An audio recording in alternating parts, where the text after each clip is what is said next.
Pada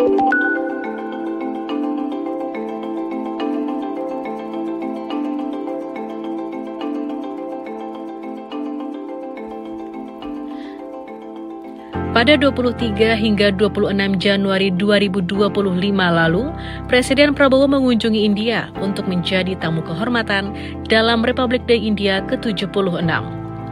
Dalam kesempatan tersebut, sejumlah perjanjian kerjasama dan Memory of Understanding MOU turut terjalin antara pebisnis Indonesia dengan India. Salah satunya antara Mayapada Healthcare Group dengan Apollo Hospitals Enterprise Limited pada Sabtu 25 Januari 2025.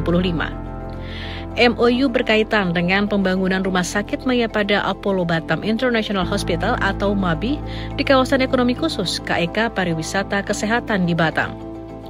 Antara berkesempatan berbincang dengan Jonathan Tahir, Chairman and CEO Mayapada Healthcare terkait MOU tersebut dan KEK Pariwisata Kesehatan.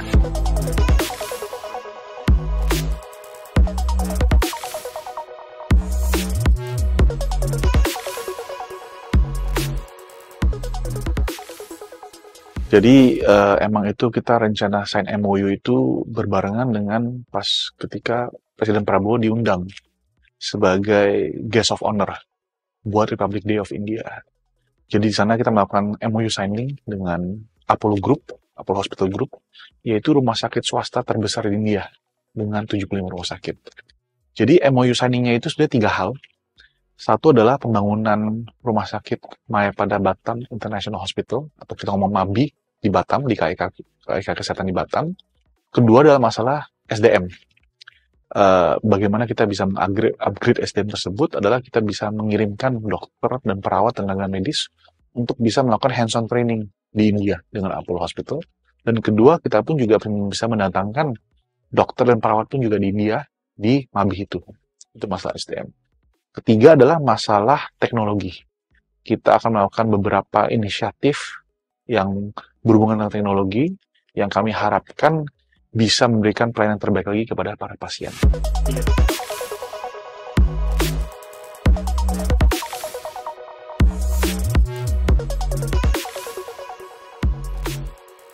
Iya, kita memilih MABI itu karena lokasi Batam itu berdekatan juga dengan Singapura dan Malaysia. Jadi menurut saya ini lokasi yang sangat menarik untuk kita bisa menginvestasi di rumah sakit internasional.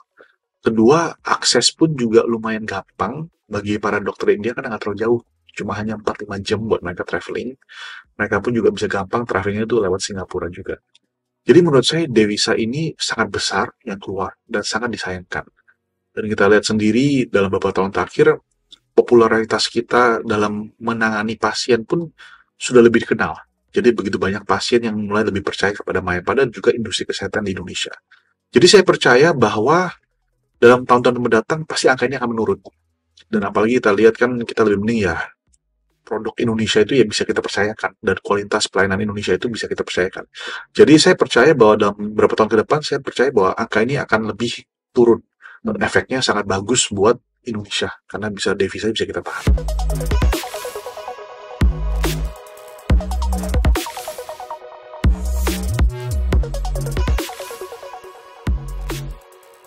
Satu itu adalah masalah teleradiologi. Kita kalau ketemu dokter, kita kan disuruh scanning ya. Apakah itu X-ray, apakah itu MRI, CT scan. Jadi scan tersebut itu kadang butuh waktu dan kadang butuh orang radiologis untuk membaca. Jadi sekarang dalam setiap scan yang kita akan lakukan, semua akan kita kirim ke India. Buat mereka bisa review dan mereka akan kembalikan lagi dalam waktu 4 jam. Dan kami percaya bahwa satu adalah hasil akan lebih akurat kepada para pasien, dan kedua juga lebih cepat, karena otomatis radiologis kita lebih ada waktu luang untuk bisa melakukan lebih banyak scanning ya. Jadi satu adalah akurasi dan juga kecepatan. Ini akan bagus buat para pasien. Kedua, kami juga akan melakukan tele-ICU. Kita kalau tahu ICU itu adalah intensive care unit buat bagi para pasien yang kritis, punya penyakit yang kritis. Di India itu Apollo Rumah Sakit itu punya 75 rumah sakit.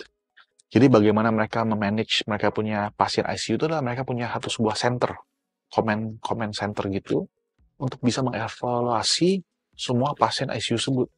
Jadi mereka bisa menginstruksikan dokter di masing-masing rumah sakit, tolong perhatikan pasien A, kok saturasi oksigen pasien B itu menurun. Jadi kami berharap dengan pilot project kami dengan Apollo ini, pasien-pasien ICU di Mayapada itu bisa ditangani lebih baik lagi.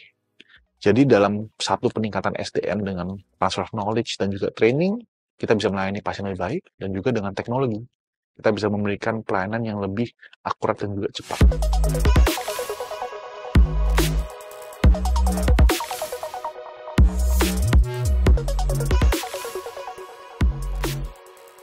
Kita akan budgetkan sekitar 1,5 sampai 2 triliun buat pembangunan.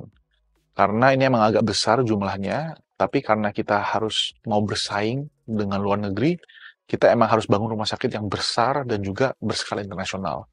Jadi otomatis ini ke depannya akan menjadi satu jewel ya, atau satu sebuah daya tarik bagi Indonesia juga, karena mempunyai rumah sakit internasional di Batam.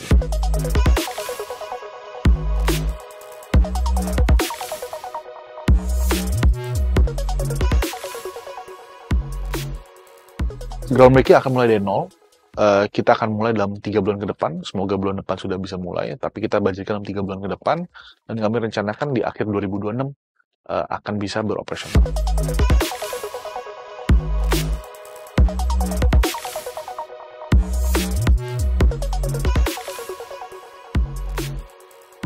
Oh, sudah pasti.